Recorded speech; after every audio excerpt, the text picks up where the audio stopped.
To us, the Honourable Prime Minister, Minister of Home Affairs, External Communications, National Development Unit, Minister of Finance and Economic Development, whether in regard to the proposal in the budget speech to utilize 18 billion rupees of the undistributed reserves of the Special Reserve Fund, he will, for the benefit of the House, obtain from the Bank of Mauritius a breakdown of the rupees 13,473,623,493 rupees of undistributed reserves standing to the credit thereof as at 30th June 2018, distinguishing between accumulated unrealized profits and accumulated realized profits, and B, information as to if amounts therefrom have previously been used for the purpose of repayment of public sector debt,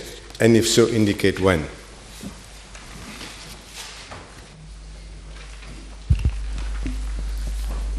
Madam Speaker, the reply to this question necessitates that I first and foremost give an overview of the role of the various reserve funds at the central bank. There are in fact three reserves that are maintained at the Bank of Mauritius, namely the General Reserve Fund, the Special Reserve Fund, and the official foreign reserves. As per the Bank of Mauritius Act 2004, whenever the bank makes a profit, 85% thereof is transferred to the consolidated fund of government, and the balance of 15% is transferred to the General Reserve Fund at the Bank of Mauritius. The balance in the General Reserve Fund must be at least equivalent to the paid-up capital of the bank. The balance of the General Reserve Fund currently stands at 2.7 billion rupees, while the paid-up capital of the bank is 2 billion rupees. As regards the Special Reserve Fund, Section 47 of the Bank of Mauritius Act 2004 provides for any net realized gains or losses in any financial year of the bank arising from changes in the valuation of its assets or liabilities to be credited or debited to that fund. The valuation of foreign exchange reserves is made on the basis of fluctuations in market rates, and therefore gains, losses arising thereon are considered as realized. This is in accordance with international accounting practice. In fact, the balance in the Special Reserve Fund is considered realized for three main reasons. The first reason is that the foreign currency reserves are held in highly liquid assets. Official exchange reserves of Mauritius are by definition considered liquid, as otherwise they will not count as foreign exchange reserves. Indeed, more than 99.6% of the foreign exchange reserves at the Bank of Mauritius are held in cash and in highly marketable securities, which satisfy the criteria of high convertibility and marketability. In fact, the Institute of Chartered Accountants of England and Wales technical release of 2017 at paragraph 3.21 stipulates that, and I quote, "Unless there are doubts as to the convertibility or marketability of the currency in question, foreign exchange profits arising on the retranslation of monetary items are usually realized irrespective of the maturity date of the monetary item. This is generally accepted practice, even though the exchange difference may not be readily convertible to cash at the balance sheet date," unquote. As such, Madam Speaker, the current year profits include gains and losses arising from fair valuation from financial assets. The current year profit and accumulated profit, therefore, include both realized and unrealized gains in accordance with international financial reporting standards, but the distributions are subject to the provisions of the Banque de Maurice Act. The second reason is the fact that the Special Reserve Fund can be used to capitalize the Banque de Maurice. To recall, when the Special Reserve Fund was created in 2004, an amount of 13 billion rupees, which stood in the Foreign Exchange Fluctuation Reserve Fund and which was deemed as realized by virtue of Section 47 of the Banque de Maurice Act, was transferred to the Special Reserve Fund. This is an undeniable proof that the balance standing in the fund is considered as realized gains.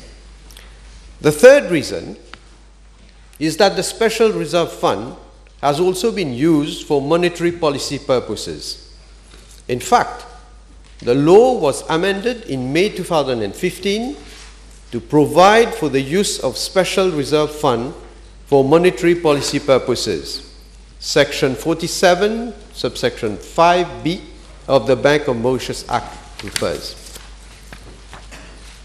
As at 30th of June 2018, a total amount of 1.4 billion rupees has been used to meet part of the costs of conducting monetary policy operations. Madam Speaker, with regard to Part A of the question, in accordance with the explanations I have just given, the balance of 13,473,623,493 rupees standing in the Special Reserve Fund as at 30th of June 2018 is accumulated realized profits in terms of the International Financial Reporting Standards and the Technical Release Guidance document issued by the Institute of Chartered Accountants of England and Wales in April 2017. Madam Speaker, with regard to Part B of the question, the Special Reserve Fund has not been used to repay public sector debt. To conclude, Madam Speaker, it is clear that the funds in the Special Reserve Fund are actually realized as at today and therefore can be distributed. Madam Speaker, what the Prime Minister just said is tantamount to economic and accounting heresy, and I maintain that. I would just ask him firstly if he has, I know he's not a financier, so I'll give some credit for that. Has he read Note 5 of the accounts of the Banque de Maurice? And if so, does he know that it says that the Special Reserve Fund includes any net realized gains and losses, and Section 47A, any unrealized gains or losses of the bank. It says that in the account of the Banque of Mauritius. Are you telling me that this is false? Well, I don't have to deny what is printed in the accounts that have been published by the Banque of Mauritius, but I still maintain my answer with regard to the question that has been put. Speaker, a little knowledge is a dangerous thing. Here we have a Prime Minister who comes to tell the House that clearly this Special Reserve Fund, as everybody understands, includes a lot of paper profits. And these paper profits are not allowed to be distributed to the shareholder, the government, by a central bank. Il mélange ça avec other accounting issues, BAI, etc., went bankrupt because of the same thing. We're not talking about companies. We're talking about central banks. And, Madam Speaker, I'm going to ask the Prime Minister whether he has raised the issue of distributing paper profits, if that is a better word for a layman, paper profits to be distributed to the government. Well, I might not be an accountant or a financier like the Honorable Leader of the Opposition. He has, of course, a greater mind, which I do recognize, but I am informed that he's wrong on this issue. And if it was paper, as he said, paper profit or whatever, why is it that in October 2011, why is it that an amount of 1 billion rupees was transferred from the Special Reserve Fund to credit to the Accountant General's account with the Bank of Maurice. Why is it that he was Minister of Finance, he did that? If it was paper, you transfer 1 billion rupees, then if he is, according to the line of argument he is advancing today, then I wonder what he himself has done on the 31st of October 2011. Whatever we did was in concordance with the law, which was not changed. Now, if it is true, Madam Speaker, my question is, what does the IMF have to say about the Prime Minister's economic heresy? That is my question. The leader of the opposition, I know he has a very good relationship with the IMF. In fact, he has told us that he has written to the IMF. He has tabled a reply from the IMF. I will come to that in my summing up to reply to what he has been saying. But talking about the IMF, I hope, as a layperson, I have tried to read recommendations from the IMF, the latest revised guidelines for foreign exchange reserve management. I might not probably understand the same recommendations as the Honorable Leader of the Opposition, again, because he's got a greater mind. But let me quote what the IMF says. What is reserve management and why is it important? That is the title of that chapter. Typically, official foreign exchange reserves are held in support of a range of objectives, including, and I won't spend the time of the House to read what are the recommendations with regard to other issues. Let me come to the matter which is of direct interest to us. And one of the objectives is to assist the government in meeting its foreign exchange needs and external debt obligations. Madam Speaker, this is the recommendation of the IMF. In fact, we are going along with the recommendation of the IMF, and this is why there is this proposal to amend the Banking Act in order to be able to meet fiscal policies also. Madam Speaker, the Prime Minister is confused between the foreign assets of the Bank of Mauritius, which belongs to the Bank of Mauritius to pay 230 billion rupees of credits that it has, and the Special Reserve Fund is completely different issue. And I'm asking and this is confirmation, Madam Speaker, confirmation to me that is totally confused and it is dangerous. This is what the IMF said about Seychelles.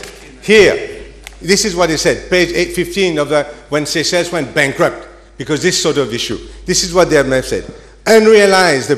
Unrealized valuation gains from currency fluctuations, foreign currency fluctuations, will no longer be transferred from the Central Bank of Seychelles to the government. This is actual fact, Madam Speaker. And it is clear to me, Madam Speaker, that the Prime Minister has misunderstood the purpose of a foreign exchange asset. Order, please.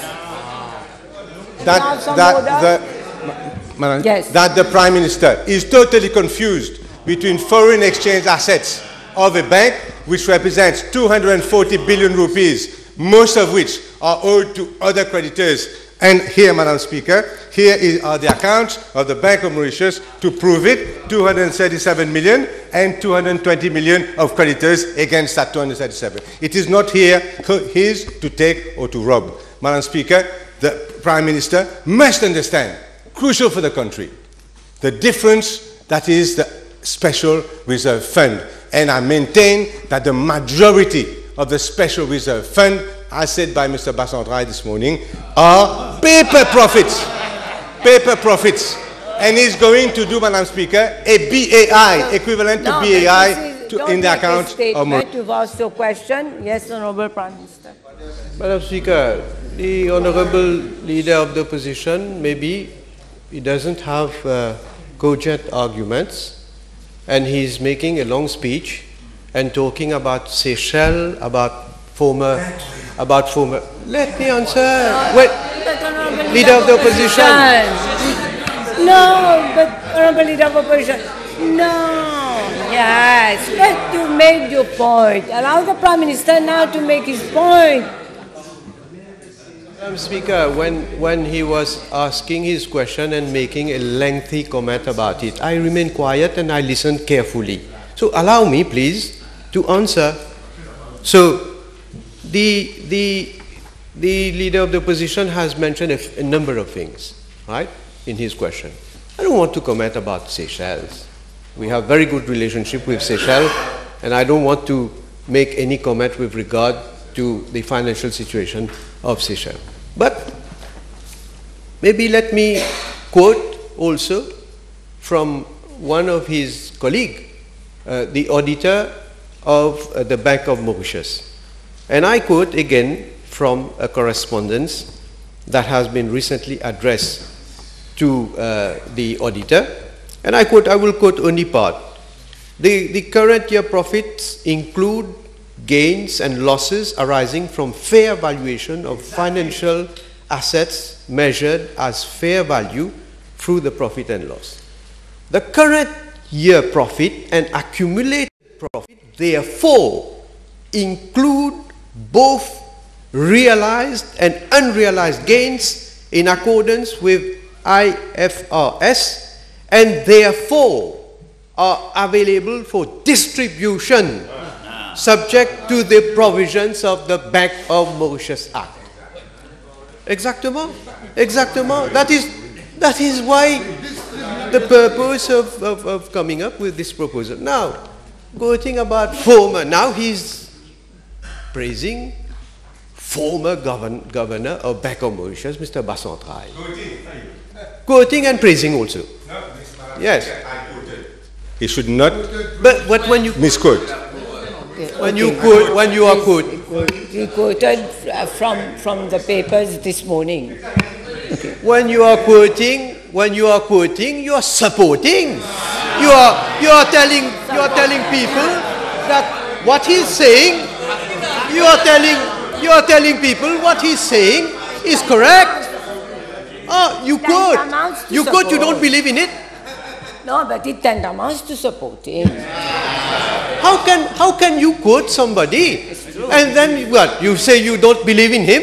You don't believe in his arguments? But this is a new type of opposition. Now, maybe he's quoting from former governor. Let me also quote from former governor of Banque of Maurice, Dan Barai. His son has been candidate of the PMSD, Madam Speaker. Huh? Dan Barai has been campaigning for the PMSD. Then he was good? Then he was okay?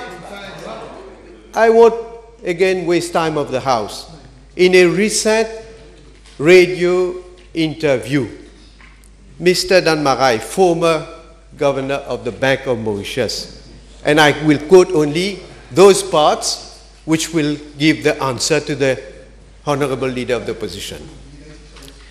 Nous avons 11,7 mois de réserve.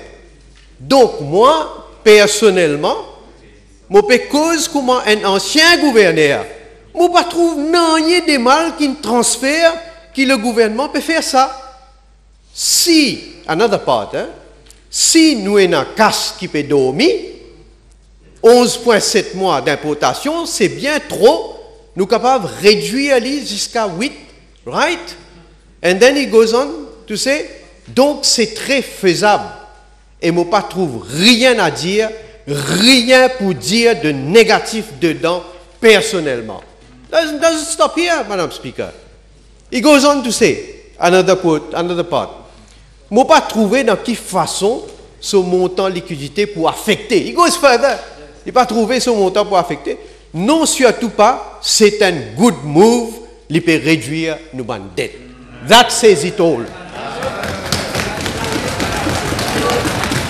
I am happy to see that the Prime Minister is supporting now Mr. Dan Barai. This is very good. Yes. I thank him for Yes, that. I agree. And Madam Speaker, I will say again that it is extremely worrying for this country that the Prime Minister is so confused about this whole issue, and I mean it very sincerely, Madam Speaker. Madam Speaker, and also, Madam Speaker, that the IMF has not been consulted. I'm going to ask the Honourable Prime Minister now whether what is being proposed, I presume in the Finance Bill, is to take away the independence of the Bank of Mauritius, its governor, its directors, in terms of deciding what amount of this economic heresy will be distributed to the government, and the timing, who is going to decide eventually on the amount and the timing, or is it going to be now a prerogative of his good self to decide that? Again, let me repeat, Madam Speaker. The Honourable Leader of the Opposition is saying that the IMF has not been consulted, when it is the very fact that the IMF itself, in the latest recommendation, has said that we can use reserves to meet our external obligations. Please, be moderate. You want to laugh? Opposition should be moderate. You should be moderate in your approach, please.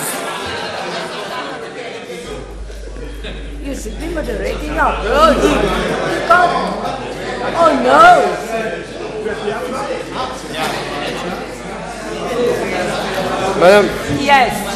Madam Speaker, that is why I said the other day that the cinematography industry has got a brilliant days ahead, because we can see the acting. I've never seen such a leader of the opposition asking on it. For me, it is a serious matter. It is a serious question. And we want to enlighten people on this issue. And laughing as if making cinema. What is this? You are not in a film here. We are not shooting here. But let me say, with regard to the independence of the Bank of Mauritius. The Bank of Mauritius is and will remain independent. In fact, let me remind the Honourable Member in the House that I was Minister of Finance. I had brought amendments to the Bank of Mauritius Act in order to give more independence to the Bank of Mauritius.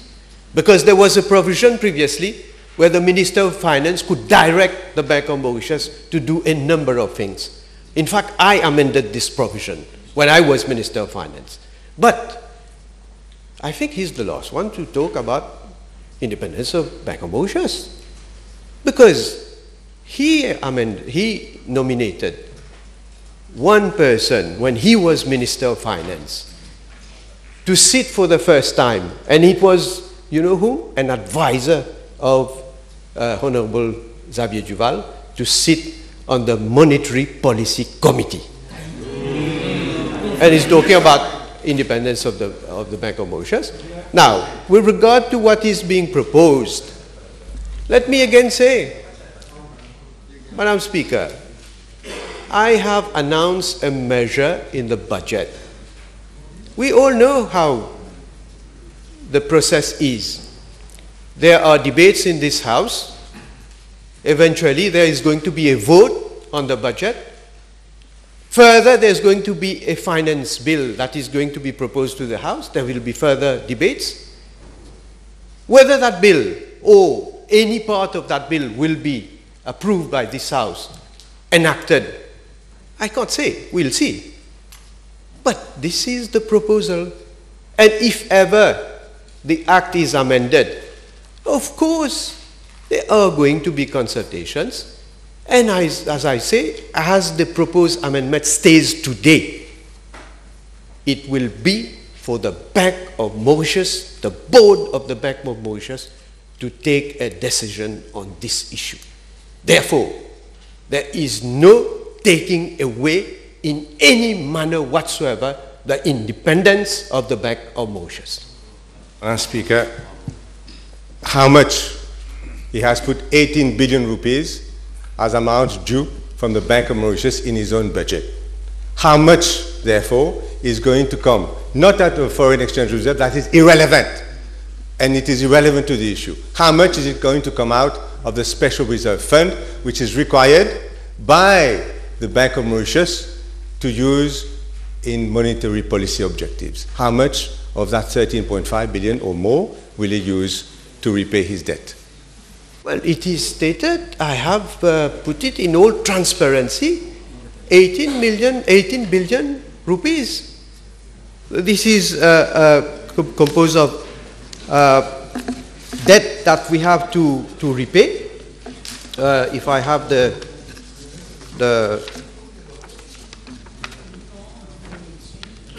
we have scheduled repayment of debt.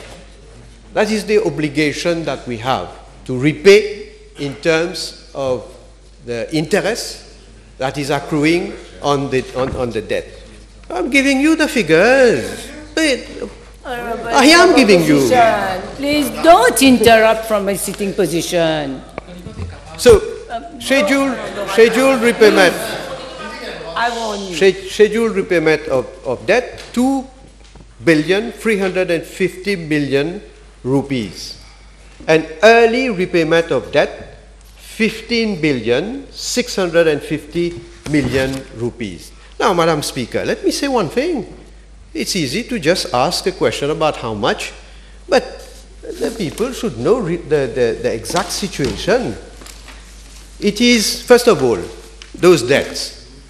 When we are talking about the 18 billion rupees of debt equivalent, we are talking about all being taken in foreign currency. That is dollars and euros and other currencies. 18 billion rupees equivalent taken in foreign currency. 97.8 of those 18 billion of loans have been taken by the Labour government. And partly Labour and rightly so, and partly Labour PMSD government also. Now, you know how much interest we are paying? On these 18 billion, about 400 million rupees interest. 400 million rupees interest. And what are we earning? Peanuts. So, and rightly so, when some people are saying, including former Governor Dan Marai, when we have reserve, we have money available. And at the same time, on one hand, and then who has brought the reserves to a record level? It is this government. This government has been working very hard to achieve that amount of reserves, representing some more than 11 months of import cover. Now, when we have money available, and at the same time, on the other hand, we are paying 400 million rupees approximately of interest. As a responsible government, what do? We keep our reserves, we say we'll grow, let it grow, and here, let the interest rise, and let us pay more and more interest. And I'm saying this, not only on the issue of how much interest we are servicing every month, every year, but also in case of fluctuation of foreign currency. What happens when the dollar or any other foreign currency goes up? Therefore, first of all, the rate of interest rises, and secondly, the amount of capital that we have to refund will go up, and therefore we'll have to take more money from public funds, from the pockets of the population in order to refund.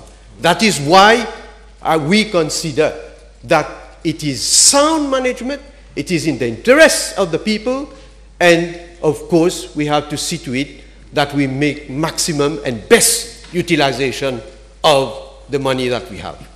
Speaker, the Prime Minister has the impression that these reserves belong to him. They belong to the Bank of Maurice, and you have to buy it from them. Read Bassantroy this morning. I'm very, very surprised. I've never had this experience in my life. Madam Speaker, I'm going to say this.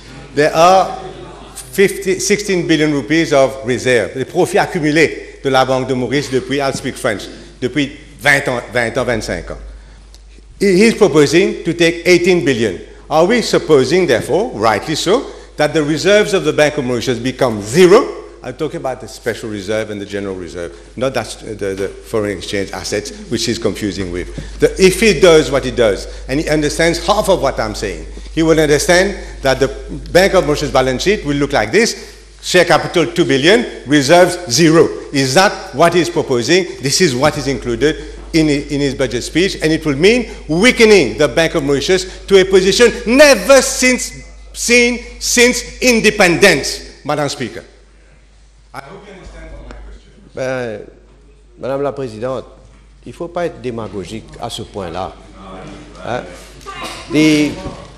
Probably the leader of the opposition is not aware. The balance of the Special Reserves Fund as at 30th of June 2019, since it was published last time, it has grown up, it has increased, my friend. It has increased to 20 billion rupees, 20 billion, so out of that, if 18 billion is being taken, 2 billion rupees will remain. So the issue of trying to frighten people and say this and that, I think it won't work. It won't work at all. Speaker, I don't know if the Prime Minister has a boule de cristal, but we're at 14th of June. 30th of June is 15 days' time, and it is a valuation at that date. I'm sorry you have got a boule de cristal. Madam Speaker, I'm going to appeal to the Prime Minister, sincerely, that he's putting the reputation of Mauritius and the Bank of Mauritius at risk. He's putting our currency at risk because the Bank of Mauritius has spent billions of rupees in the last few years to defend the currency and to apply monetary policy. He's putting our reputation at risk. He's putting our credit rating at risk. He's putting our financial services at risk. Yes. Please backtrack, cancel this horrible provision in his budget. Yeah, well, I stand to be corrected by the technical people. The valuation that I just mentioned is the basis of the 14th of June 2019. Yes. Yeah, 2019, my good friend. Yes. Yes, but it's a mistake, my honorable leader of the opposition. I thought it was 30th of June, but it's 14th of June. Let me again, Madam Speaker, reassure the country, because there's no hope in reassuring the leader of the opposition, because he's also in another world maybe. What we are doing, there has been, of course, extensive discussions. There have been also consultations, and we have seen to it that we manage the finances of this country to the best of our ability. Madam Speaker, I will never do something that is going to jeopardize the interests of the country, especially institutions like the Bank of Mauritius. And I think I have been long enough finance minister in order for people to see how I have always acted in a responsible manner, and it is not now, especially when we are looking forward to do a lot in terms of development, in terms of building the infrastructure of this country, in terms of continuing to increase the reserves of this country. This is my challenge, and people will see that I mean business and that we have increased to a record level and that we will keep on doing it in the future. Of course, time will tell, but reassure the people that we are doing, in fact, and taking a measure which is in the best interest of the country. And as I say, people will understand that when we have 400 million rupees to service in terms of debt interest, and when we know that there are fluctuations in terms of foreign currency, I believe that this is the best decision that we can take in order to alleviate the burden of public sector debt. And I must remind the honourable member, I said that before, but just to remind that in the past we have also refunded an amount of foreign debt in US dollars, and I'm proud that we are keeping up with this tradition, so that what we want at the end of the day in terms of public sector debt that we have a minimum in terms of foreign debt, but of course we do have local debt, which is a major part of the public sector debt. Time is over. No, I give you. No, I did. Honorable Leader of Opposition, I drew your attention twice. No, if you want, we can suspend. I won't argue with you. I can suspend the session. You look at the video. I drew your attention twice to it. Twice I drew your attention. Most probably you were not listening, but I drew attention. The time is over. I can also say you did not say it, so don't say I'm not speaking. Just maintain the fact that you did say it, I did not hear it. That is different from saying I did not listen, because I can say the same to you every time there's some problem in the House. But I don't think there should be any argument with the chair on this issue. I have said that I did draw your attention. Yes. Yes. Are you arguing again on that matter? No. Or that is the end of the matter? It's up to you. No, it's not up to me. No. That's the end of the matter. Time is over.